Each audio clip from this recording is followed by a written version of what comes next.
Hello students, myself Dr. Kavita Sharma. Today we will discuss about polymerase chain reaction. PCR. PCR actually होता क्या है, इसकी definition देखते हैं.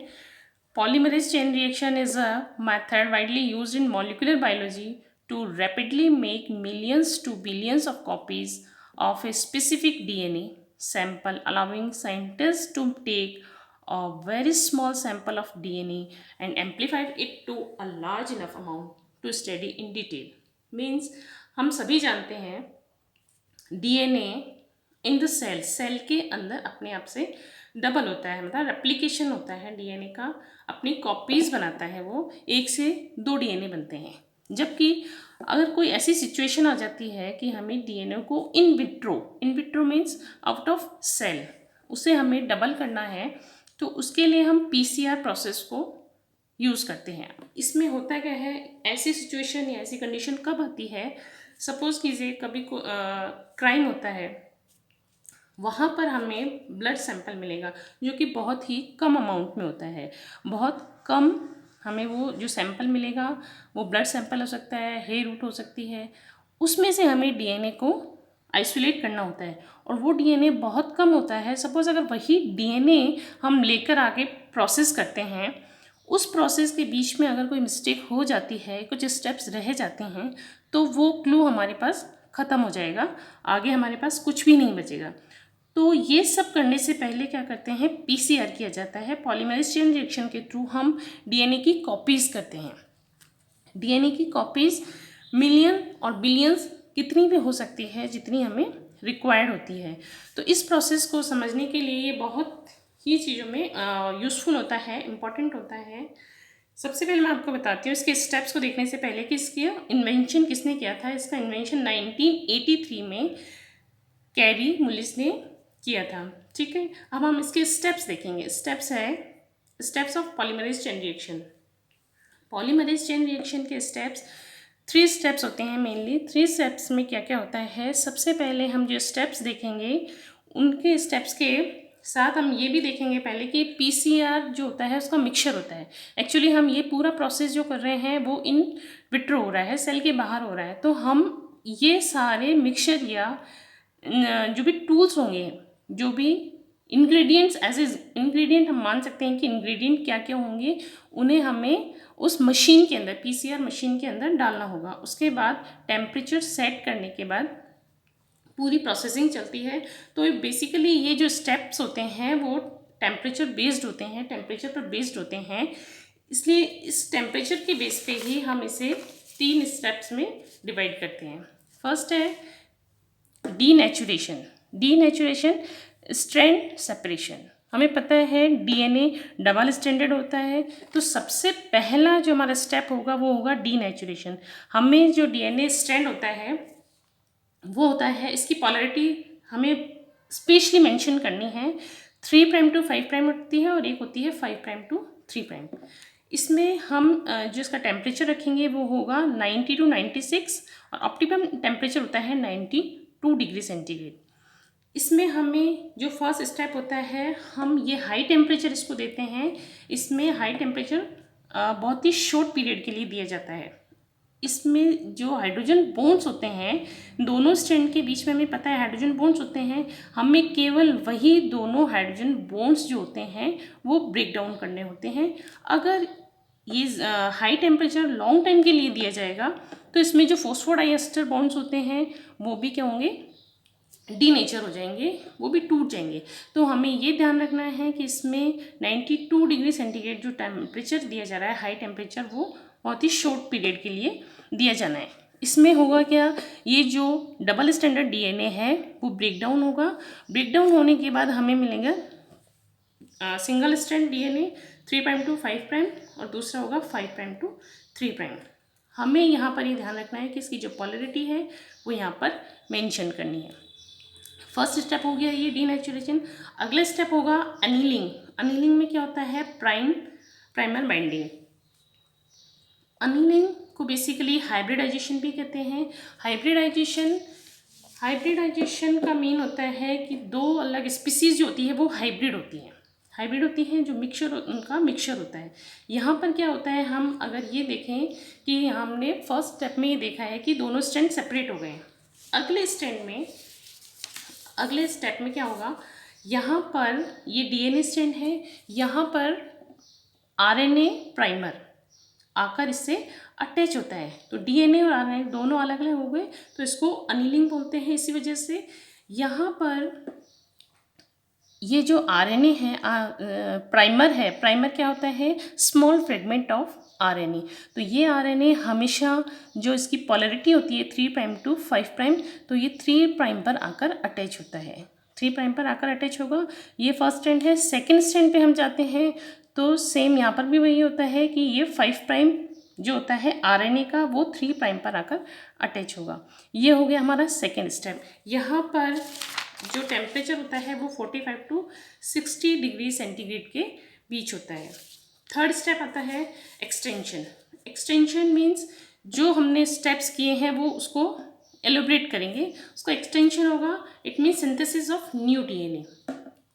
यहाँ पर सेकेंड स्टेप में क्या हुआ, जो अनिलिंग हुई है, यहाँ पर प्राइमर अटैच हुआ है, तो थर्ड स्टेप में इस प्राइमर से आकर अटैच होते हैं डीएनए न्यूक्लियोटाइड्स। डीएनए न्यूक्लियोटाइड्स जो है वो इस आरएनए प्राइमर पर आकर अटैच होंगे। अब इसमें हमें जो रिक्वायर्ड थिंग्स होती हैं वो क्या क्या होती हैं, इसमें सबसे पहले तो एक एंजाइम की रिक्वायरमेंट होती है, वो होता है डीएनए पॉलीमरेज एंजाइम। अब डीएनए पॉलीमरेज एंजाइम की अगर हम बात करते हैं तो वो हाई टेम्परेचर बेस्ड होना चाहिए। हाई टेम्परेचर को जो टॉलरेट कर ले वो वाला डीएनए पॉलीमरेज हमें रिक्वायर्ड है, उसकी रिक्वायरमेंट होती है। तो वो हम कहाँ से ऑब्टेन करेंगे, वो हम जो थर्मस एक्वेटिकस बैक्टीरिया है, थर्मोफिलस बैक्टीरिया है, ये हॉट स्प्रिंग्स में इसका हैबिटेट होता है, वहाँ ये पाया जाता है। तो उसका जो डीएनए पॉलीमरेज होता है उसे बोलेंगे टैग पॉलीमरेज। उसको हम यहाँ यूज़ करेंगे। इसको यहाँ यूज़ करने का रीज़न है कि ये हाई टेम्परेचर भी सस्टेन कर जाता है। तो थर्मस एक्वेटिकस, इसको हम टैग नाम क्यों दिया है, थर्मस का टी हमने लिया और एक्वेटिस का AQ, इससे बना है टैग पॉलीमरेज, वो हम यहाँ पर यूज़ करेंगे। और डीएनए न्यूक्लियोटाइड्स जो कि आरएनए पॉलीमरेज, आरएनए प्राइमर से आकर यहाँ बाइंड होंगे। ये सेम वही जो सेकंड स्टेप है, इसमें हमने ये जो डायग्राम बनाया है, इसमें ये है डीएनए का सिंगल स्ट्रैंड, ये है आरएनए प्राइमर। आरएनए प्राइमर से अब थर्ड स्टेप में क्या होता है, डीएनए पॉलीमरेज एंजाइम की प्रेजेंस में, टैग पॉलीमरेज एंजाइम जो है उसकी प्रेजेंस में डीएनए न्यूक्लियोटाइड्स आकर आरएनए प्राइमर से अटैच होते हैं। अब ये जो हमें ध्यान रखना होता है कि जो नया डीएनए स्ट्रैंड जो सिंथेसाइज होगा वो हमेशा 5 प्राइम टू 3 प्राइम पर ही सिंथेसाइज होगा।